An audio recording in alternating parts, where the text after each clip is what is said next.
Hi, this is Ike from Groovy Entertainment. Today we got a record to play for you. Today, record Black Beauty.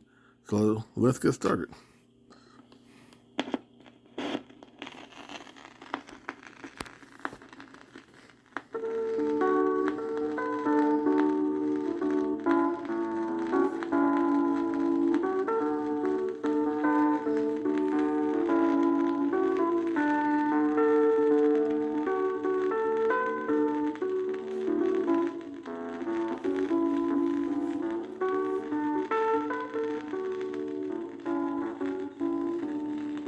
Black Beauty. The first place Black Beauty could remember was a big green meadow where there were other horses like himself, and of course his mother. Their master, Farmer Gray, was a good, kind man. Black Beauty loved to run by his mother's side, drink her warm milk, and lie down close to her at night. One day, when the colts had been very rough in their play, his mother whinnied to Black Beauty to come to her. "I want you to pay attention to what I'm going to say," she told him. "The colts who live here are very good colts, but they haven't learned their manners." Several years passed, and Black Beauty was beginning to grow into a handsome young horse. He had one white foot and a pretty white star on his forehead. "You are well named, Black Beauty," the master said to him one day, "for you are as black as you are beautiful. But I shall not sell you until I have broken you in." When Black Beauty was 4 years old, a man named Squire Gordon examined him and said, "I like him. When he's been well broken in, I shall buy him." The master said he would break Black Beauty in himself. So the very next day, Black Beauty began learning what was meant by being broken in. He was to have a bit and a bridle. Beauty was taught to carry a person on his back, and to go quietly just the way his rider wanted him to go, and to pull a cart around behind him. He had to learn not to be frightened by strange things he saw on the road. The master taught Black Beauty other things, too. He often drove him in double harness with his mother. She tried to give her son good advice. "The better you behave, the better you'll be treated," she said. "But I'm sorry to tell you that there are many kinds of men. There are good, thoughtful men, and there are others who are cruel and bad, and some who are foolish and careless. I hope you'll fall into good hands, but wherever you go, and whatever kind of master you get, always do your best." And so, on a bright and sunny day in May, a man came to take him to his new home at Squire Gordon's in Birtwick Park. "Goodbye, Black Beauty," said the master. "Be a good horse." At Birtwick Park, the stable was big and airy. In a very short time, Black Beauty felt quite at home among his new friends at Birtwick Park. John, the groom, seemed to know just how a horse feels. And when he cleaned Black Beauty, he knew the tender places and the ticklish places. James, the stable boy, was just as pleasant and gentle in his way. And of course, there was Merrylegs, who was so cheerful, plucky, and good-tempered. Miss Jessie and Miss Flora used to ride him about in the orchard and have fine games with him and their little dog Frisky. One morning, Black Beauty was harnessed to the dog cart, and the squire set off on a long journey with John driving. It was late afternoon before the squire had finished his business and was returning home. Suddenly, a big storm came up. Trees began crashing down around them, and one fell right across the road in front of the dog cart. Black Beauty stopped. They could not go on, so they had to turn back and take a longer route home. It was nearly dark when they reached a small wooden bridge that had to be crossed. Black Beauty came to a dead stop. Just then, the man at the toll gate at the other end of the bridge ran out, frantically waving a torch about. "Hoy, hoy, hoy, hello, stop!" he cried. "The bridge is broken in the middle. If you take another step, you'll be thrown in the river." "You, Beauty," cried John. "You saved our lives." A few months later, James, the stable boy, was allowed to practice driving. With Ginger and Black Beauty harnessed to the carriage, the master had James take him wherever he wanted to go. Black Beauty was delighted with the number of places they went to in the city on Saturdays. One evening, after the Gordons and Black Beauty and Ginger had returned to Birtwick Park, James and John were sitting talking in the stable. "Who is going to take my place when I leave?" James asked. "Little Joe Green at the lodge," said John. So the next day Joe Green came to the stables to learn all he could before James left. He was a nice, bright little fellow, and always came whistling to work. A few nights after James had left, Black Beauty was awakened by the loud ringing of the stable bell. In a moment, John was in the stable, putting on Black Beauty's saddle and bridle. Up to the door of Birtwood Park they went together at a quick trot. The squire stood there with a lamp in his hands. "Now, John," he said, "you must ride for your mistress's life. Take this note to Dr. White, and give your horse a rest at the inn, and be back as soon as you can." John said, "Yes, sir," and was off in a minute. There was a long stretch of level road along the river. They went through a dark wood, uphill and down, till they came to the town. As they drew up Dr. White's door, John rang the bell and pounded on the door. An upstairs window opened, and out came Dr. White's head. "What do you want?" he called. "Mrs. Gordon is very ill, sir. Master wants you to come right away." The doctor said, "My horse has been on the go all day and is worn out. May I use yours?" "I know my master wants you to get there in a hurry, so I guess he would not object." The way to Birtwick Hall was even harder. The doctor was a heavier man than John, and not so good as a rider. But Black Beauty did his best. Little Joe Green was waiting at the lodge gate, and Squire Gordon was at the hall door. The doctor went into the house with the squire, and Joe led Black Beauty to the stable. Joe still had much to learn.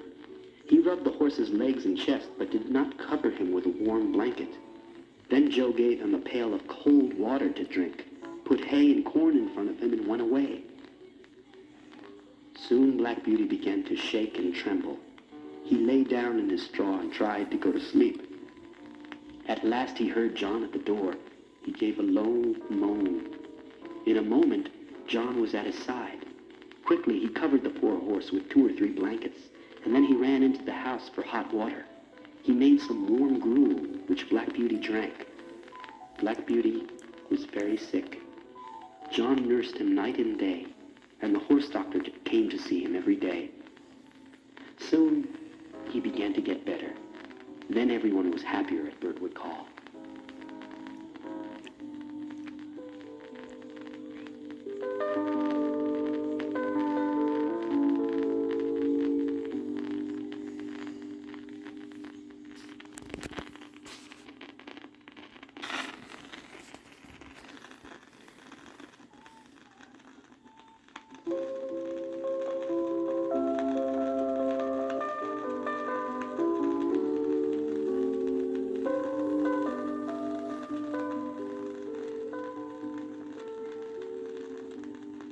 It was now 3 years since Black Beauty had come there to live, and would have liked to stay forever.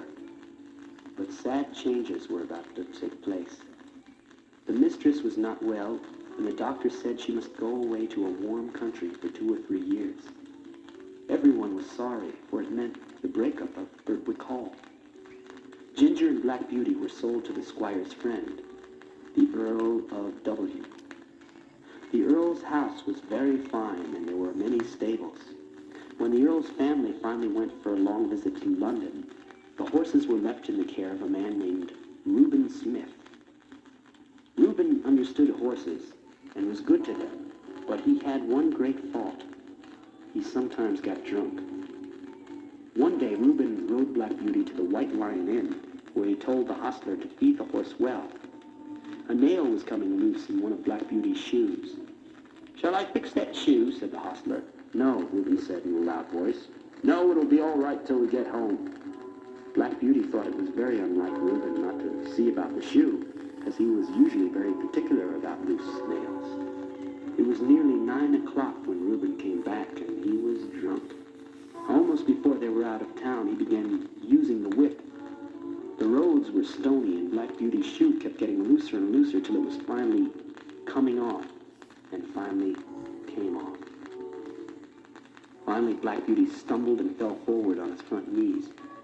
Reuben was thrown off. Black Beauty's knees and foot were hurting, but he stood quietly by the edge of the road, waiting for help to come. It was nearly midnight when Robert and Ned came up the road in the dog cart with Ginger pulling it. They were coming to see why Reuben had not reached home, and they were much surprised to find his body lying in the road. They put Reuben into the dog cart, and then Robert tied his handkerchief tightly around Black Beauty's sore foot and slowly led him home.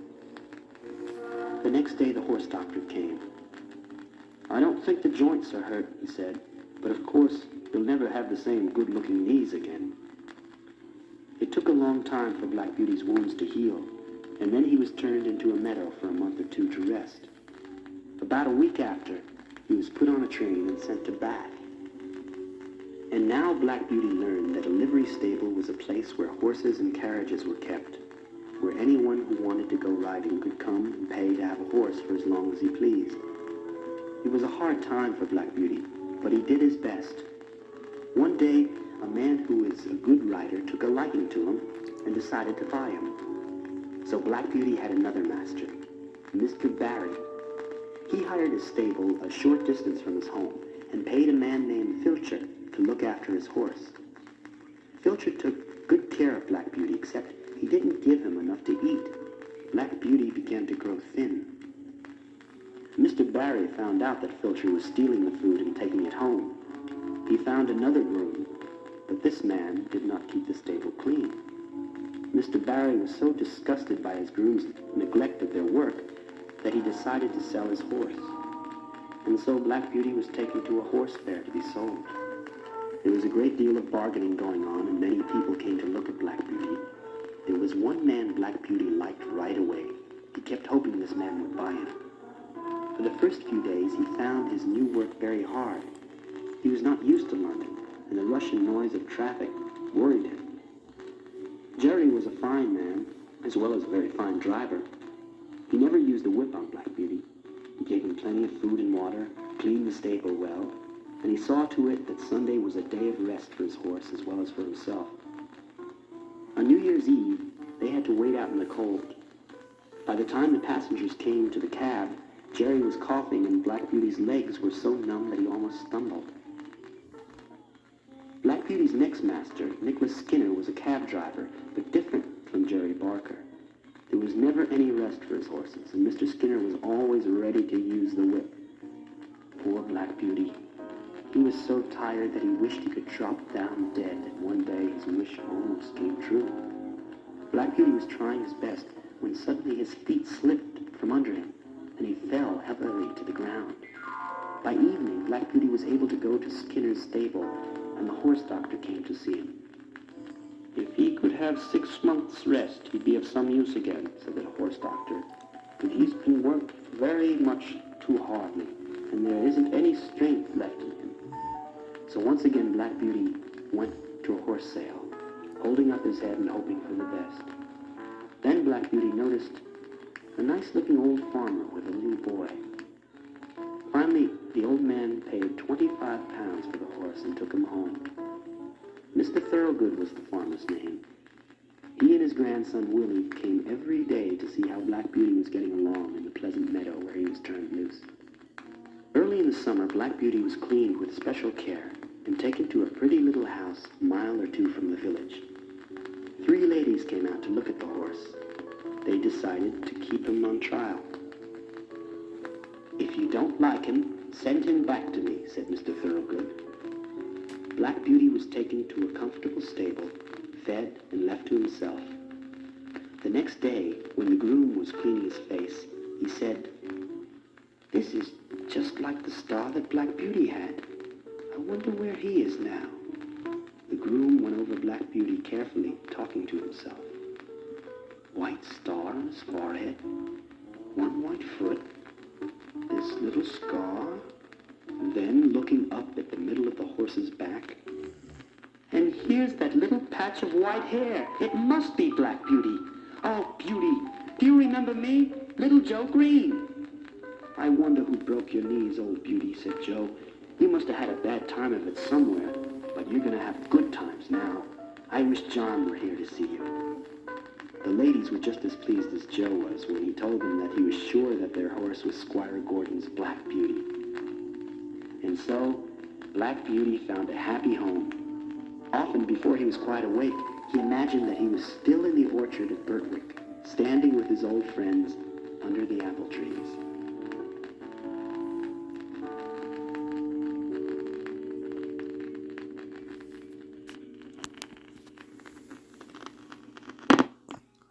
So that was Black Beauty.